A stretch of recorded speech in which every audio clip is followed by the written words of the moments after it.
Hi, and welcome to this session rehearsal about Azure functions in the real world, lessons learned and best practices. I am Vincent Biret. I am developer at Tutulead, focusing on Azure and Office 365 development.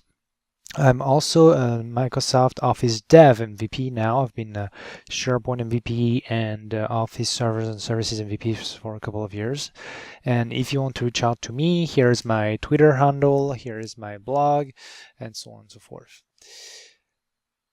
So who is this session for today? Mostly for developers who are looking to get into serverless development, as well as easier ways to focus on business logic code and bringing more value to the users and so on and so forth. It's also going to be interesting for quote-unquote IT pro people or deciders, as you'll see how things are getting built now, and also a couple of tricks on how to operate and maintain and make sure everything works properly. And yeah, for deciders to have an outlook on how things are getting built and where to invest your money next. So today's agenda is pretty packed, actually. We will start by demoing the feedback solution, which is a sample solution that will help us to demonstrate some of the capabilities and the tricks and the things to know about Azure functions. We will talk about serverless, what it is, what are Azure functions, and how it works. We will demonstrate how to get started quickly and what are the key concepts that you need to know about Azure functions. And we will also talk about design principles, what are the best practices, the good practices, and what are the things to avoid in terms of cost or in terms of building and scaling your Azure functions. We will see how to deploy those, or more specifically continuous integration and continuous deployment, and why it's important. And then we'll see a bit of troubleshooting. This is where ops might be the most interested to understand when something goes wrong, because of course functions are not perfect. Some things will go wrong at some point. How you can investigate and understand what's going on and hopefully fix the issue. Lastly, we'll talk about pricing and how you can optimize costs with Azure functions, some key decisions that will help you. And lastly, it will be time to say goodbye and to hit the conclusion of this session. So this is a rehearsal, so I don't have any interaction live, but usually what I like to do is ask questions to the attendees, get their feedback, and also if any attendee has questions at any point, I like to get questions. So I like to have interactive sessions. Of course, this is a recording, so none of that will happen today. So let's start with a feedback solution. To begin with, our functionality. Our feedback solution is a simple solution, application, device, gadget, call it however you would like to call it. And what it does, it has a like and a dislike button, and it allows people to rate their experience, whether they liked their experience or they didn't like it. Very simple, very basic. Once we've done that, we will store that feedback in a database. So this way, if somebody wants to do things like reporting, things like dashboarding, those sort of things, to see the trends and so on and so forth, it will be possible. When we have that feedback, we will also send a text message to the manager of you can think about the restaurant or the floor or the shop or anything like that, so they know that their team is doing well and they're getting a lot of positive or negative feedback, and they need to act then. We will also send an email to the customer satisfaction service. So overall, they can monitor their different shops or locations or restaurants and see if things are going well, or help the managers to solve the issue if there is any issue. And lastly, let's pretend we have another step we want to execute. It doesn't matter at this point, but this step will fail because we didn't implement our code properly. This way we will have an occasion to show how to debug and how to fix things. So let's dive in right in with a demonstration. So here I have opened Postman. I figured that I could develop a cute application with a like and dislike button, but you get the idea, right? You have an application or a device that sends a REST message or a REST request to an endpoint to collect the feedbacks and then later on process those. So whenever I click send, we'll see that the request goes across the wire and hits my Azure function. And in a matter of seconds, when the function wakes up, we will have a text message on my phone as well as an email in the inbox. And I will refresh the inbox here to make sure I'm still logged in, and I'm not. My session expired. All right, so here we can see our message got accepted. So one other thing to note is depending on how you configure and deploy your function, sometimes it will quote unquote go to sleep. So the first call might be really slow, and this is something you have to keep in mind. If I send another request here, you'll see that it's much faster now. If I send another one, it should be faster, and so on. So this is one thing to keep in mind. You can probably hear my phone in the background ringing. It's because I'm getting the messages, the text messages from the solution. And here, if we open our inbox here, and if I refresh it, we should be able to see, yes, our latest emails coming from the solution. All right, so let's go back to the slide to see how we built such a solution, and let's show the proper screen to you. So again, our like-on-like device here, for example, here I took a picture of the feedback devices that some airports have in the restrooms to help you tell if the bathroom was clean or not, comfortable or not, and this way, if there is too much negative feedback, we can send somebody to see and fix it. That device or application or web application sent a REST request to my quote-unquote API, which is an Azure function, of course, based on an HTTP trigger. That stored the entry first in Cosmos DB, which is some kind of database. We could have used anything, but for this demonstration, I used Cosmos DB using the Cosmos DB connector, and we'll demonstrate how later on. And another function, which is a durable function, was subscribed to the collection of data as a webhook. So anytime either my first function, the HTTP trigger, or anything else actually adds data to that collection, it will receive a notification to and send it to the durable function. And I will explain later what are durable functions. But for now, just think there are ways to orchestrate different functions. And then, yes, that durable function, what it does, it will trigger a first function to send the text message using the Twilio API. And then it will trigger a second function that uses the Microsoft Graph to send the email. In that case, I could also have leveraged SendGrid to send the email, but I wanted to showcase that you can connect to authenticated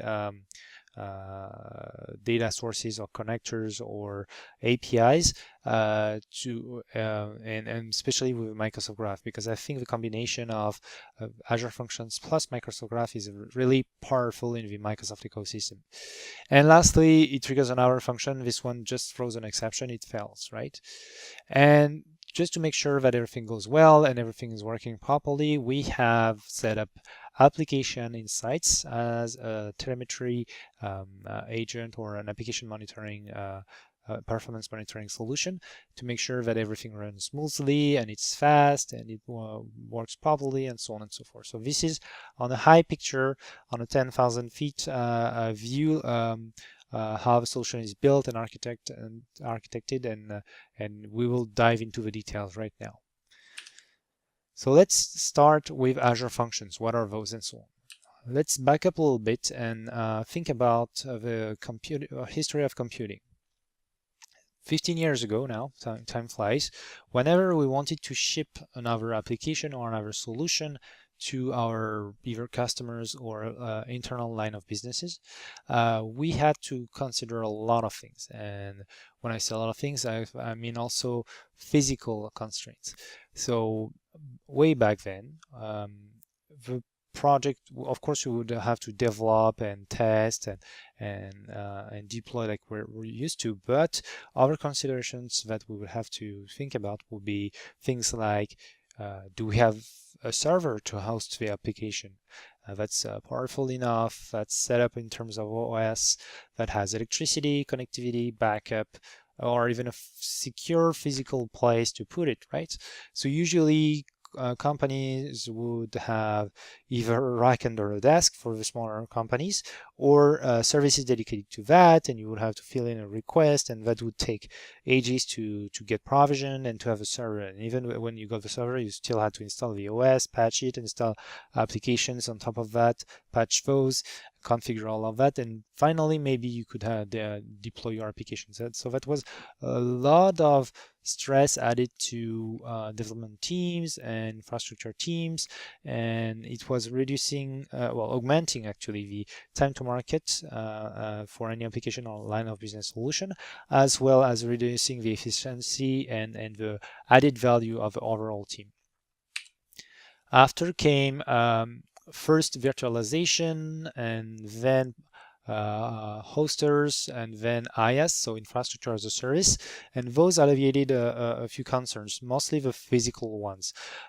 Yes, we still have servers somewhere at a physical place which has electricity, cooling, backup, networking, and so on and so forth, but those are not our responsibility anymore. It is usually in an IaaS scenario the responsibility of the provider, whether it's a cloud provider or a more traditional hoster that racks machines and runs those. And usually what we get is a virtual machine, so we don't have to care about the components, the disks, or anything like that. We get a machine that's as big as we requested, and we still have to care about patching the OS, making sure we have all the applications installed, making sure we back it up and all those kind of things, but the physical constraints again are not our concern anymore. Then came along PaaS, so product as a service, and the idea is, instead of renting a virtual machine, which is going to be my server, I'm going to be renting a database or a web hosting platform, or things like caching, things like network distribution, and so on and so forth. So instead of focusing on the lower stacks that are patching the OS, setting it up, or even having multiple VMs across the globe to handle distribution, I would focus more on key logical components that are networking, storage, databases, serving files, and so on and so forth, and my code, of course. But still, again, lots of concerns like sizing the service, making sure that it scales properly, mostly installing extensions or installing components that are needed, and so on, and or choosing the OS again. So those things will be concerns we have to focus on as well.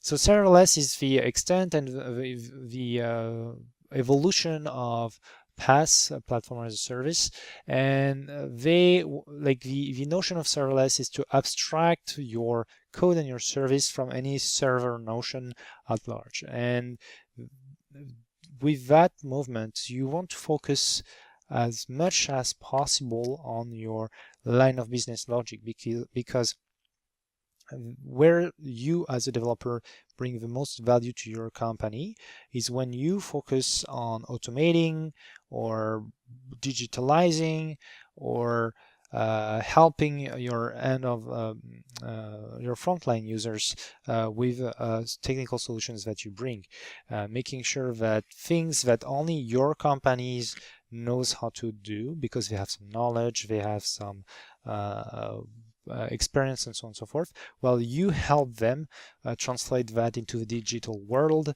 to make the overall company more efficient and more to provide more value to their customers and hopefully make more money at the end of the day. This is when you have the most value.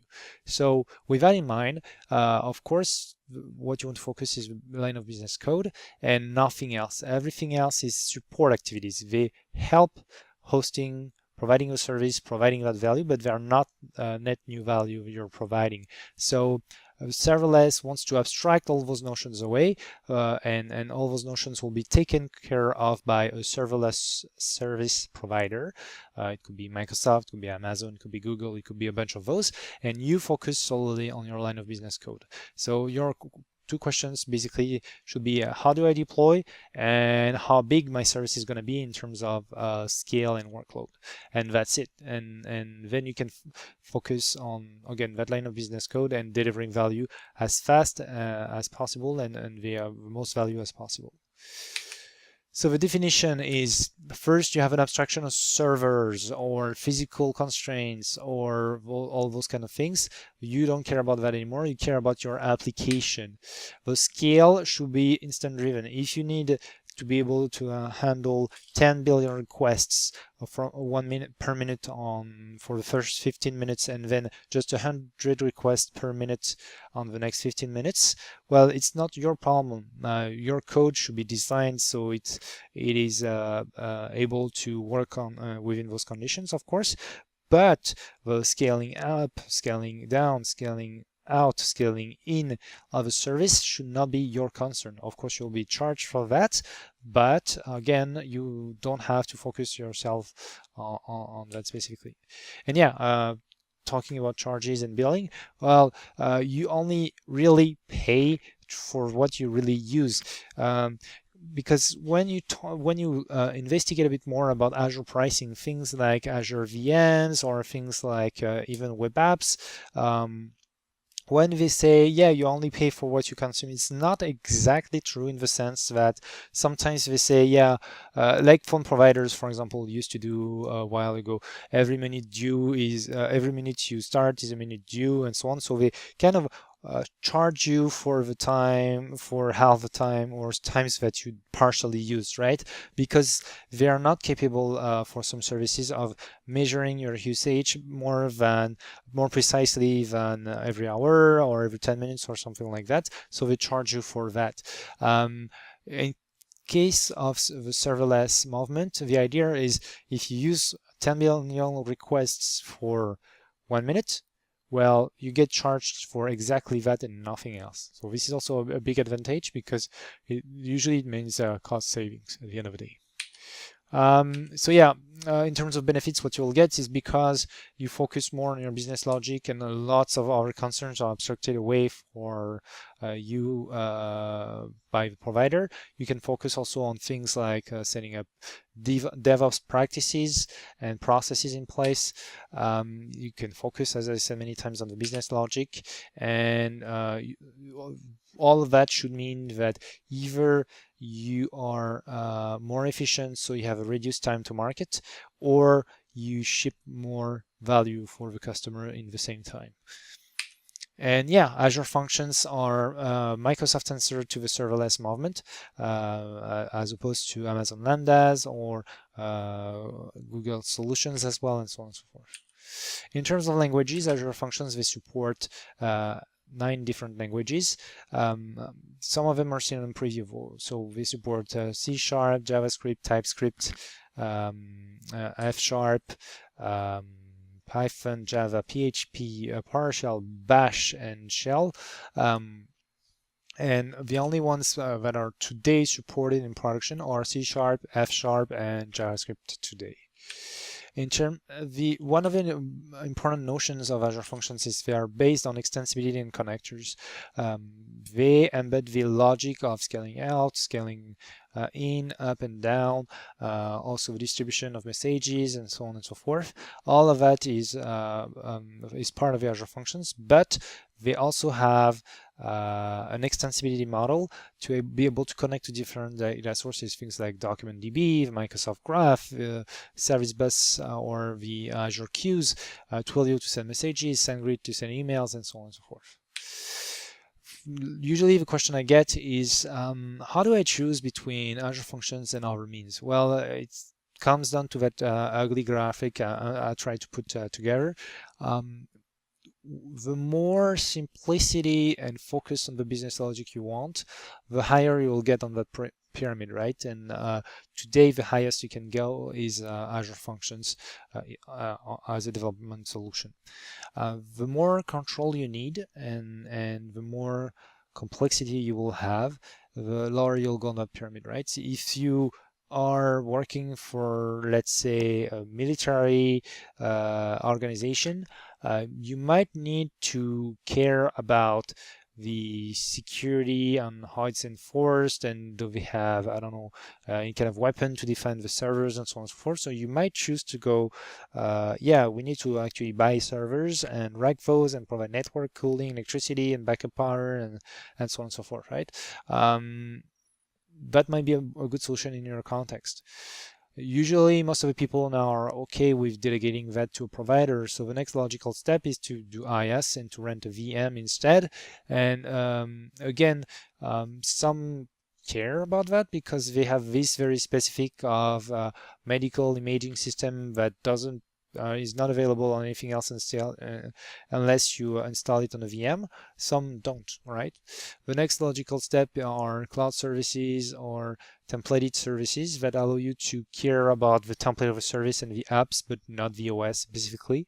And the step after that is web jobs and app services that let you only care about the service itself and its configuration in terms of security, networking, and a bunch of other things like that, as well as your business logic apps. And well, the last one, the most simple one today, is Azure Function that allows you to focus only on the business logic for the most part. So how are Azure Functions built behind the scenes? How do they work? Well, first and foremost, you have Azure data centers. They are paired into regions, and those provide a physical location to put the servers, but also the servers themselves with the CPU, memory, and so on. They provide power, which is supposed to be redundant and work properly, as well as cooling, physical security, networking security, and all those kind of concerns. On top of that, you have a set of core Azure services that are the networking ones and the DNS, the load balancer, and the auto-scale one that help Azure knowing, hey, there's a workload, there is some kind of request, I need to route it, I need to connect network, I need to do other things. So, you know, basically what you're doing connects and happens behind the scenes. On top of that, you also have Azure Storage that stores data or other kind of well, data at large, basically, and the OS, which is for the first iteration of Azure Functions Windows, but now Linux is also available and containers also are starting to be available. On top of that, and keep in mind that those boxes doesn't mean Azure App Services is solely on top of network and load balancing. This is not what I meant here. It's more like layers altogether. You have Azure App Services that has been around for at least 5 years, maybe more, I don't remember exactly. That does web hosting and well, hosting Microsoft-like .NET websites, and now is more and more open to Node.js development, PHP, and Python, and all other things like that, as well as Azure Web Job that has been around for at least 3 to 4 years, I want to say, that handle backend processes for Azure websites to make sure that if you have to resize images or if you have to pull data, calculate it, and store it in a cache, all those kind of scenarios that you don't want your users to be seeing in terms of latency or even see that it happens. Web jobs are supposed to be for that. And Azure queues that are related kind of to storage that allow you to queue messages and pick it up at another place. So this way you can implement distributed computed scenarios more easily. And so that's all the technical stack under the Azure Functions. Azure Functions, they rely on all of that to work properly. They are a combination of automation and code and configuration to help you orchestrate that and make it transparent to you, so you only care about the fact you're using an Azure function, and that's it, basically. And yeah, on top of that, your code will be sitting. So now we're kind of in the transition period between V1 and V2. V1 today is in general availability and has been like that for at least a year or two for a couple of languages. And V2 today is in preview. For V1, we have, as I mentioned, production languages that are C#, JS, JavaScript, and F#. And as experimental languages, Python, PHP, TypeScript, Bash, and PowerShell are still in preview. So this is something I want to mention. We have a lot of people using PowerShell on Azure Functions for production workloads. Today, this is not supported. So if you have an issue and you call Microsoft, they'll try to help you because they want to improve their products, but you cannot, you should not have production workloads on that. On the V2, only C#, JavaScript, F#, and Java are experimental today. No production workload supported languages again, but yeah, this is gonna improve soon. And the main reason why they started the V2 movement was to have a better decoupling between Azure Functions and other constraints. Today, the V1 has a lot of dependencies on Microsoft-related things like .NET, like IIS, and so on, and has lots of limitations around integrating other languages, around integrating with containers, and so on and so forth. So yeah, this is why they're kind of re-architecturing today functions, and that those functions will work better with extensions and extensibility model that you can install to your functions. There are 16 official connectors on the V1, 17 on the V2, including the Microsoft Graph connector, which is in preview. The V1 functions work with .NET Standard running on .NET Framework 4.7, if I'm not mistaken. So that means that your project looks like a .NET Standard project, but it can leverage .NET Framework dependent dependencies and libraries. So that's pretty broad and can is compatible with a lot of third-party libraries. The V2 is running with .NET Core. So that means that whatever you're trying to use has to be .NET Core compatible. And one of the reasons why they do that is because they want to be able to run Azure Functions on Linux-based machines, as well as Docker containers, and so or on premises as well. So this way, the ubiquity between OSs and containers is way easier to implement for Microsoft and for you if they rely on a framework that is not dependent on a particular OS. Again, I want to state that functions V1 are good for production for certain languages, V2 not good for productions. Keep that in mind today. So let's jump to the demo, one of the first demos, and let's look at the portal to begin with. If I can select the proper window. Whenever you want to create a new Azure function, if you're not using Azure Stack or locally hosted in containers functions like Azure IoT Edge, it's going to be very simple to create those. You can go to the portal, create a new resource, select Azure Functions, Azure Serverless Functions, and you can add the name. So select the subscription, the resource group. This is fairly standard, and then we'll ask you about the OS, Windows, which is the default, Linux, or Docker. Linux again is in preview because that requires the V2 of the functions and .NET Core, and Docker is I want to say in GA, but I'm not sure at this point. But this is a way for you to start moving towards containerized applications that are easier to scale and deploy all over the place, as well as microservices, which is a better approach to building more complete solutions and applications.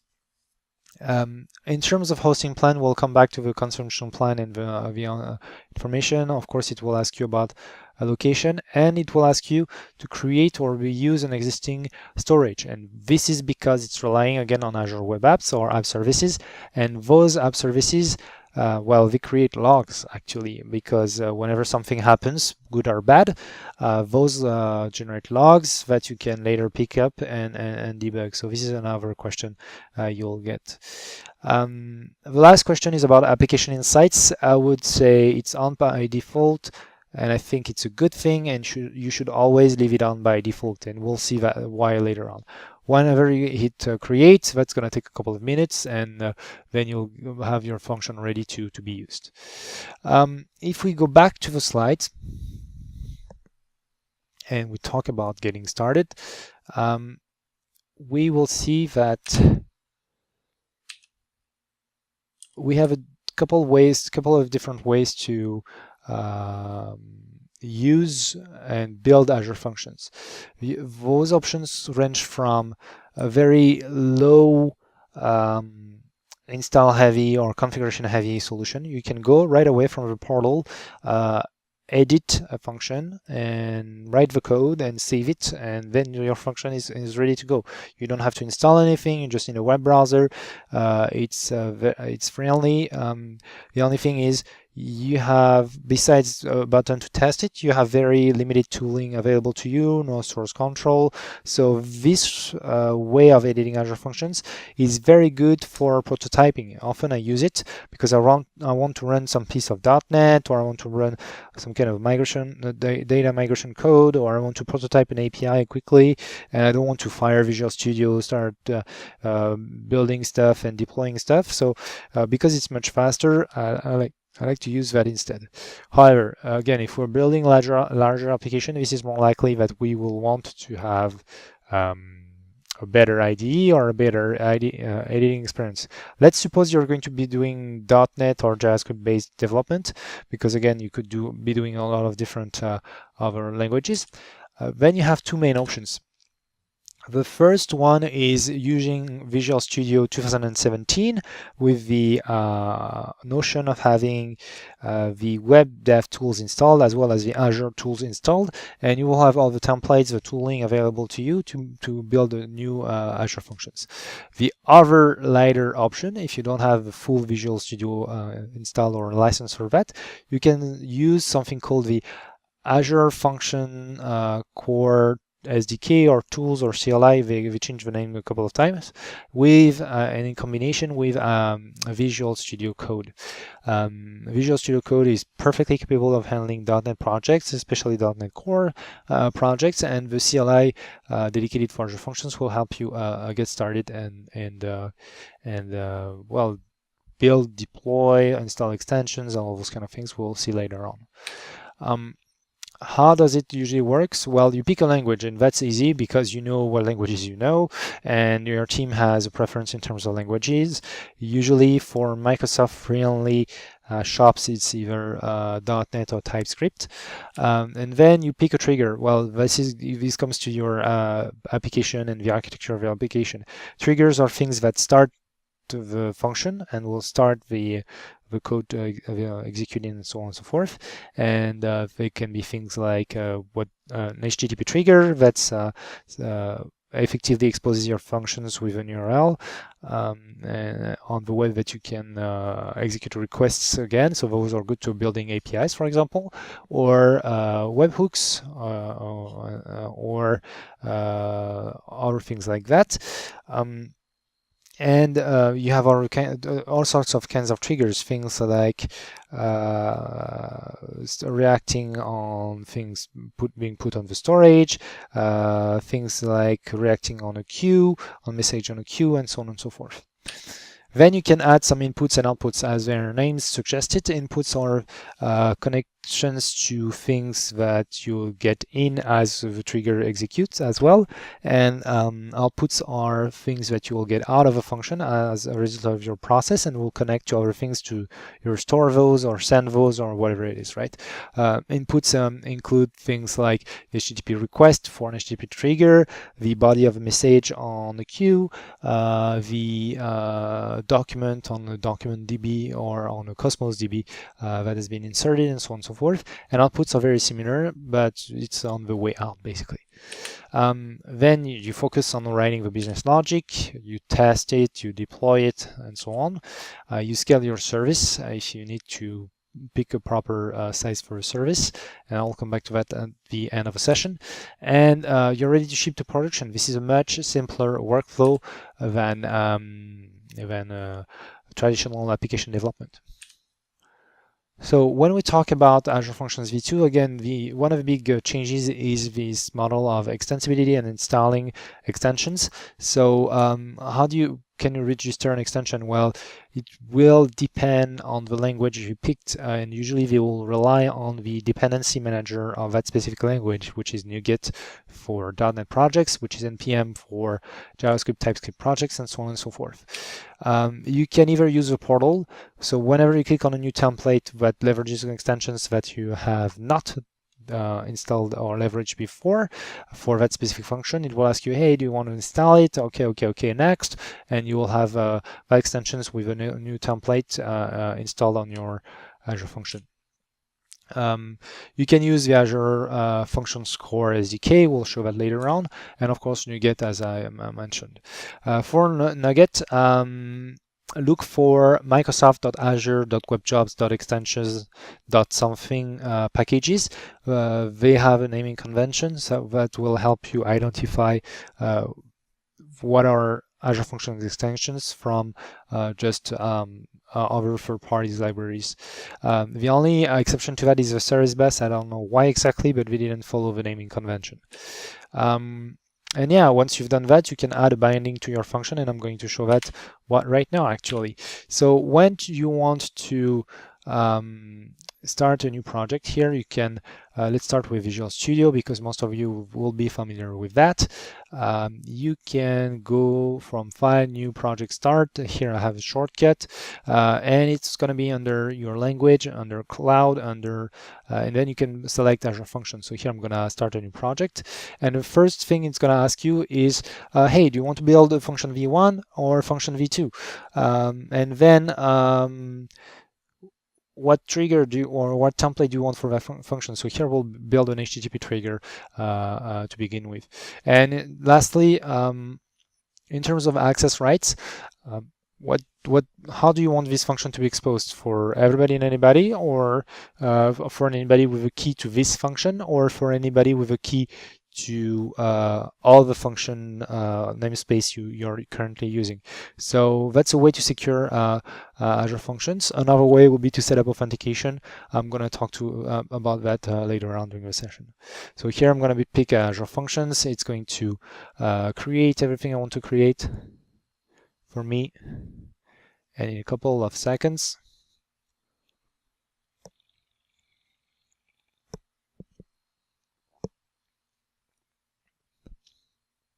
So here is our function with its main body. We can see that the function has a name, and most of, all the logic of a function will reside within the run method. Bindings, whether they are triggers or input or outputs, will always look like that. They will have an attribute on a parameter for the methods of the run method. And they will, this is how they will look like when you start from Visual Studio or local projects. It's a bit different when you're doing that from the portal. So here you can configure like things like, hey, I want to accept get and post or put and patch and all of those kind of things. I want to do some root templating. Here is my authorization level, and so on and so forth. So this is how it works. Let's say you want to also be sending text messages with that function. Well, you can add that extension using NuGet. and typing here. So make sure you're including pre-release Microsoft.azure.web jobs with extensions .twilio. Here it is. Install it. And once you've done that, I accept.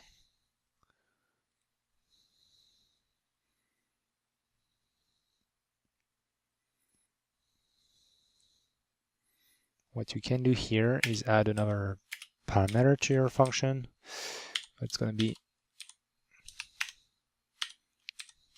Twilio SMS with all the detail. I think it's message, if I'm not mistaken. SMS. No, it's not. It's probably not the string type, but I can't remember right now. We'll see that one here, and text manager. To the SMS, it's create message option. This is the type you want to use. And because it's an output, we need to tag it as an out parameter. So of course, that's not going to be recognized to begin with, so we can autocomplete here. And this is basically how you get started with functions and help and start building functions. If we want to do the same kind of things without Visual Studio, what we can do here is instead you leverage the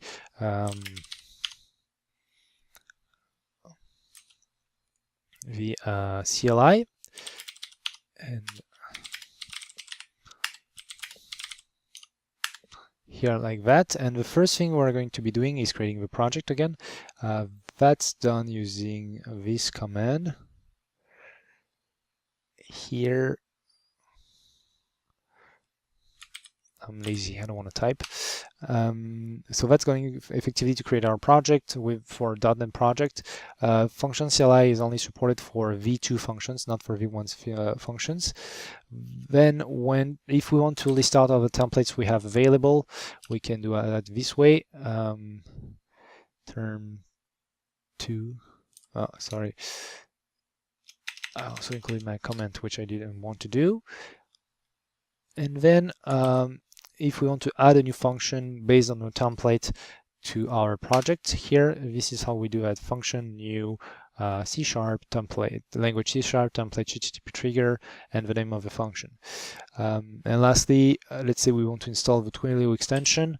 Well, we can do that this way by doing function extensions install the package name and the version we want, like that. And when that happens, I can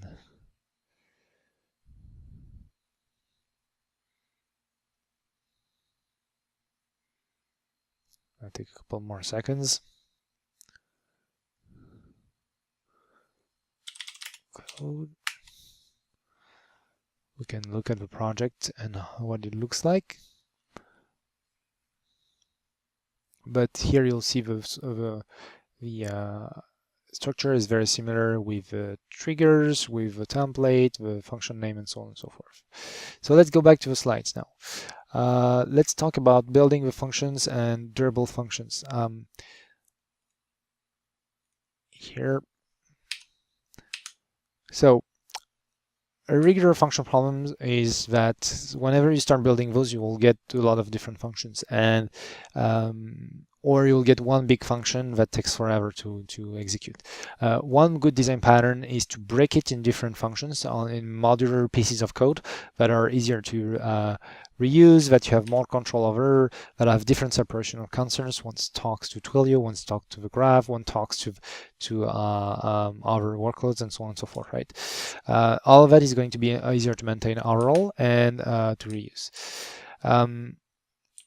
The problem with that is with regular functions, it's a bit hard to orchestrate multiple functions together, saying, hey, let's go do function 1 for sending the text message, and function 2 for sending an email, and function 3 for doing something else, and coordinate all those functions can be really hard.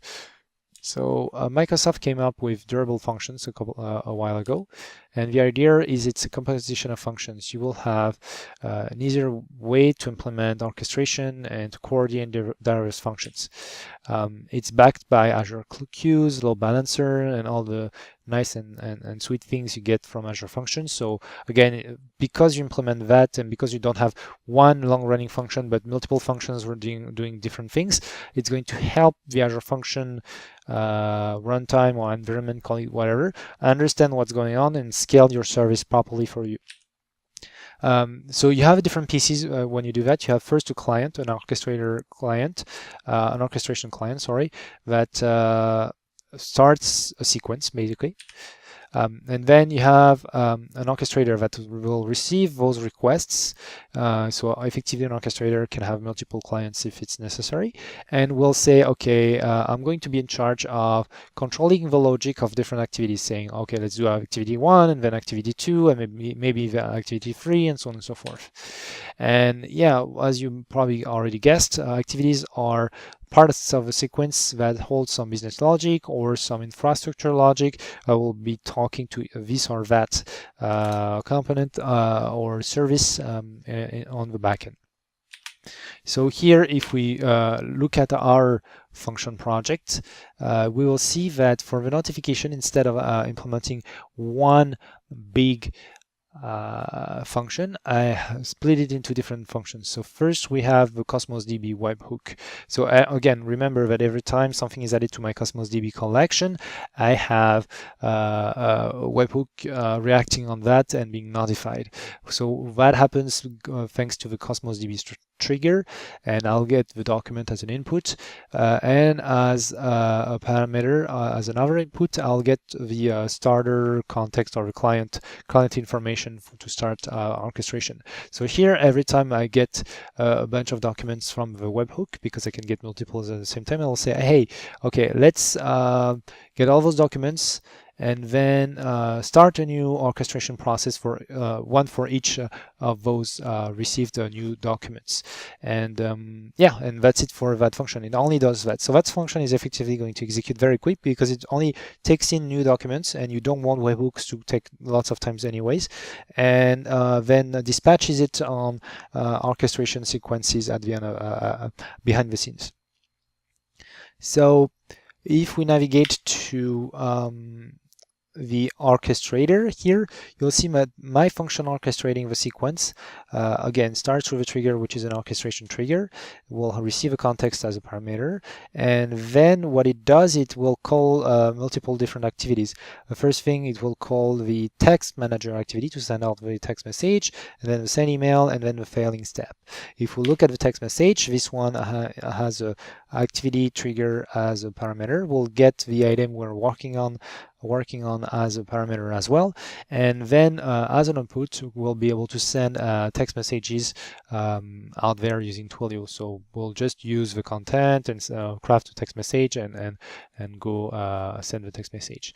The send email is fairly similar. It uses however a token input to be able to get OAuth token to the graph and use that token to authenticate against the graph, or at least be authorized against the graph, and send out the email automatically from my inbox to my inbox in that case. And lastly, we have a failing one, which doesn't do much besides throwing exceptions. So this is how you can split your logic across multiple functions, again making it more modular, easier to maintain, and easier to scale, and so on and so forth. So if we go back to the slides, let's talk about continuous integration and continuous deployment. You'll want to automate as much as you can repetitive aspects such as building, testing, deploying. So this way you can again focus more on the business logic aspect of things. When we're talking about Azure Functions, you have a couple of ways to automating at least the build side of things, the continuous integration. Within the Azure Function Platform and the Azure Web App Platform, you have something called Kudu, which provides different sets of services to help developer getting started faster, and so we have less setup to do. And one of the things that Kudu thing can do is build the project, a very simple project, and set it up locally. So this way you go from sources to I have a working environment in a matter of seconds. The thing again is that it's very limited because we are Microsoft friendly developers, and we are used to working with Microsoft technologies.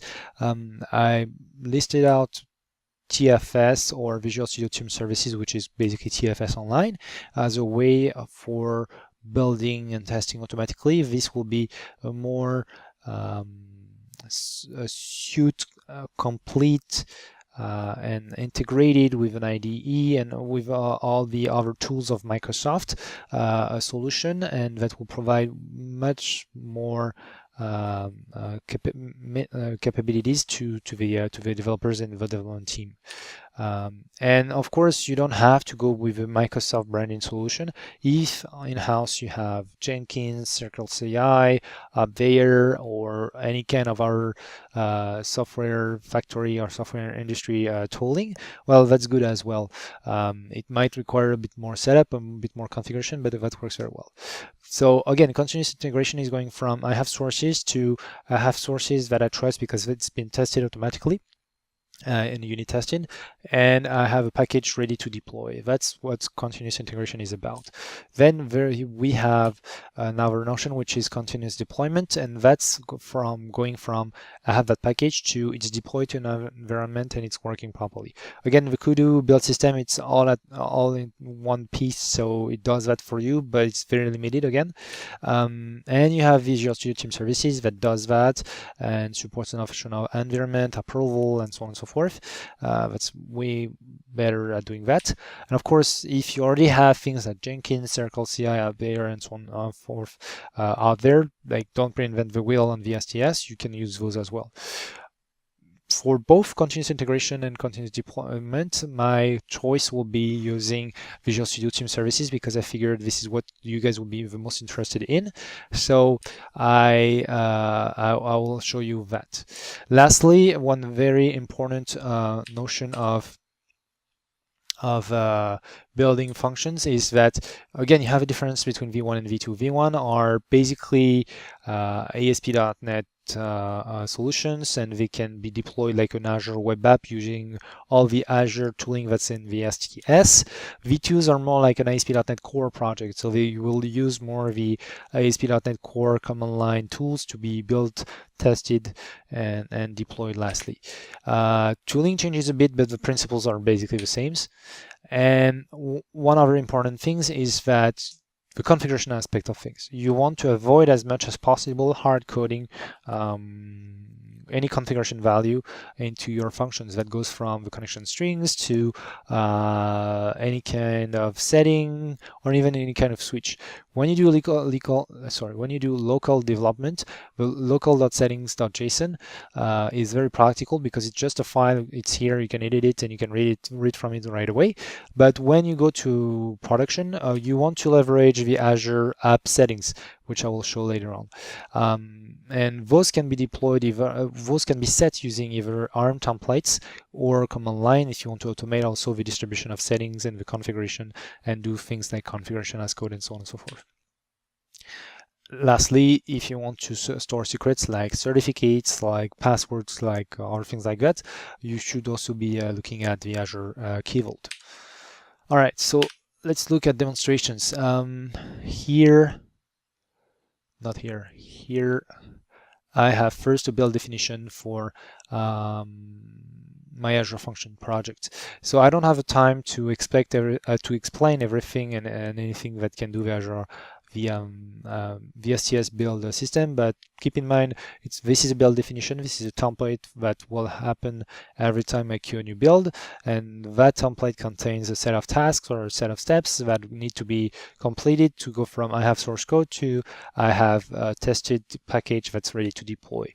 The first thing we're going to do is install the version we desire of the .NET Core SDK, and once we've done that, we'll restore the dependencies our package might have. Things like well, the extensions we installed, or any kind of third-party dependency with a NuGet. And lastly, we will do .NET Publish. One very important thing is to set the output directory, so this way it's captured properly, and the build configuration, so this way it knows if it's a release or a debug build, and so on and so forth. That relies on system variables. So once you have done all of that, that doesn't do unit testing, but I could have had another step, which is .NET test to run my unit test and then collect test results to attach the build results here. So that will run effectively every time I queue a new build or I commit new source, because I included continuous integration here. So every time I commit and push new commits, it's gonna kick off a new build. And once that build is successful, what's going to happen is this release definition will take it from there, and because I mapped it here, and we'll say, hey, okay, this is a release definition. We only have one environment, but we could imagine having environment, well, the production, the UAT, the QA, and so on and so forth, with approvers and all those kind of things. And yeah, every time it's going to start by this environment and run all those tasks. So here I only have one task. This task today is a third-party task. It's not one provided by Microsoft, as far as I know. The reason is because the Azure Web Deploy today doesn't support very well this zip deploy that's required for the functions v2. Hopefully tomorrow they will fix it. And here what I did is I connected my subscription here, and I said, okay, I want to deploy to that Azure function. This is the zip file I want to deploy, and this is how it's gonna do that. So if I look at that here and there,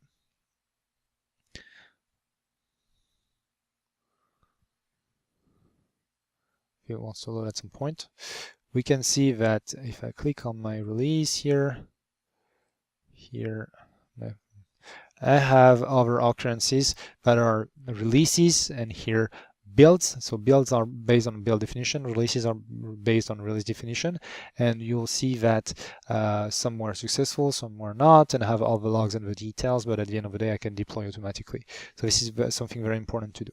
Another thing I wanted to show you is the on the Azure function. If I close that, if I go to my Azure function, which would be not here but there,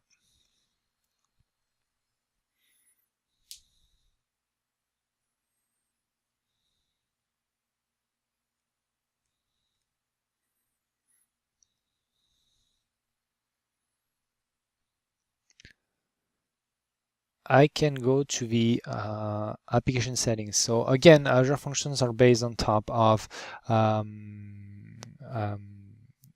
Azure App Services. So it supports the app settings, and all those app settings will be also provided as environment variables to the processes that are available here. This is how you should be handling configuration. And locally, how it looks like this with my local.settings.json, and probably I should not be showing that publicly. I'll mask it. But here you have the settings.json that has all the settings, so you can debug locally. Of course, those are pointing to different environments, and this is how you should be storing that. How can you query that? Well, that's simple. You can use the configuration building infrastructure that .NET Core provides, loading from the file, loading from the environment variables, and this way you can work on both environments without having too much code to change. Let's go back to the slides, and we're running out of time.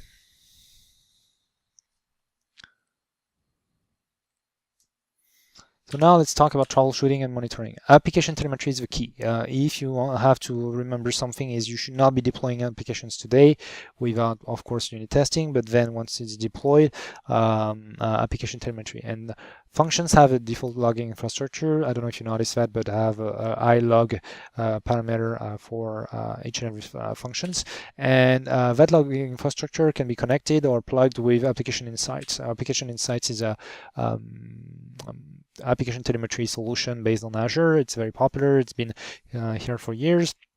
Doesn't cost much, and it's super useful. So every time you have something happening, depending on the kind of logs you're doing, it will either go to the console output or to the verbose logs or to the dashboard storage or to the Azure web app logging, the streaming logs and so on and so forth, or to the system loggings. And depending on what you configured for application insights, some or all of that will be captured by application insights, but always have it. Let's go back to the demo. So as you remember, I have a failing step on purpose. So let's say people complain about something not working properly in my solution. If I go back to the dashboard here, if I go to my application insights instance for that application or solution, I can go to the failures here and see that when it loads, I have exceptions here being listed out, and this is a bad thing. We don't want that to happen because it means something is broken, and people will not be happy with that. So when that happens, I can click on take action here and see that I have my function, which is called failing step here, being listed out. It says, hey, it lasted for 1 second and it failed, and here's what happened, and here's what's wrong. So here you will see the call stack, and the call stack is often polluted by lots of stuff coming from the Azure functions. So here I suggest that you click on just my code, and you'll see that here I have failing step.cs line 22, and if I go here, I can see that I have something wrong right here at line 22. So this is something really important to keep in mind, that it will help you understand what's wrong and why is it failing, and you should always have it. Let's go back to the slides. Switch that again. Let's talk about pricing for a while. You have two ways of being charged for Azure functions. The first one is the per Azure App Service consumption plan. So as it's based on Azure App Services again, Azure App Services are available with plans, hosting plans, and you can say, hey, I want a machine this big, I want 1 or 10 of those, and they are going to charge you for the price associated to that. And your application is going to scale within those boundaries, and you're going to be charged not for exactly what you use, but for the fact that you are reserving instances and using instances at this point. So even if you're not using 100% of your A1 machine, you'll pay for 100% of your A1 machine. If you have 2 of those, you'll pay for 2 of those. If you set 10 to scale to 10 maximum of those, but you're using sometimes 5, sometimes 7, well, you'll pay for what you're using at this point. And then you have a consumption plan or a pay-as-you-go plan. And what's important with that is 1 million requests and 400,000 gigabyte seconds are free each month. So you can effectively run stuff on Azure for free today. What is a gigabyte second? Is the multiplication between the memory you're consuming times the time you're consuming it, that memory. So if your process effectively takes 128 megabytes of memory and it's executing for 3 seconds, well, you'll be using 0.384 gigabyte second, and you get again 400,000 of those for free. Again, if you have functions that are HTTP triggers or webhooks or React and stuff, what's important is some code will run in the background and eat some of those gigabyte seconds, even though it's just watching and listening for things, not doing anything specifically. But if you have things like working on timers or scheduled things, well, it will be sleeping most of the time and only using that for compute. couple of tricks for improving your bill at the end of the month. If you have a heavy and constant workload, in the thousands, let's say, yeah, thousands of requests a second, and it's always the same, well, it's most of the time cheaper to go with an app service, because you reserve, and Microsoft recognize that you're saying, hey, I'm gonna need that, please reserve that, so they don't have to pay the cost of something going up and down, or planning for the unknown, basically. So this is the reward you're getting. Don't hesitate to move workloads that don't have that the latency would not impact to cheaper regions.